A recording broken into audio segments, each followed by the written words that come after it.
আসসালামু আলাইকুম রহমতুল্লাহি ওয়া বারাকাতুহু। আজকে দাদা হচ্ছে বলো তো কোন প্রাণীর ঘাড় গাছের মতো লম্বা? মুসামাহিম বলো তো। বাজানি বলো। সাপ।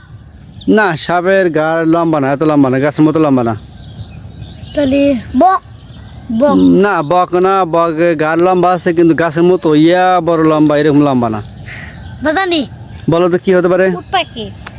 উট পাখি না, উট পাখি না। উট পাখি তো ঘাড় লম্বা ঠিক আছে কিন্তু গাছের মতো লম্বা হয় না। আমি তোমাদের একটু সহজ করে দিই। এটা হচ্ছে তোমার জঙ্গলে থাকে বেশি, চিড়িয়াখানায় পাওয়া যায়, তবে চিড়িয়াখানা হচ্ছে জঙ্গলে থাকে বেশি, সুন্দরবনে বা আমাদের অ্যামাজনে বা আমাদের বাংলাদেশে সুন্দরবন আছে, সেখানে বেশি পাওয়া যায়। এটা তোমার জঙ্গলে বেশি থাকে, জঙ্গলে লতা পাতা খেয়ে বেঁচে থাকে, ঠিক আছে। আর গাটা অনেক লম্বা, প্রায় গাছের মতো লম্বা। ওই প্রাণীটা সবচেয়ে লম্বা বেশি, জঙ্গলে থাকে। এবার ট্রাই করো তো কি হতে পারে? বাজানি জিরাফ। জিরাফ, মাশাআল্লাহ, সুন্দর হয়েছে। সবচেয়ে লম্বা গাড় হচ্ছে কার? জিরাফ। জিরাফের গাড় সবচেয়ে লম্বা। ওকে, ওকে এক্সিলেন্ট। আসসালামু আলাইকুম ওয়া রাহমাতুল্লাহি ওয়া বারাকাতুহু। Bye bye.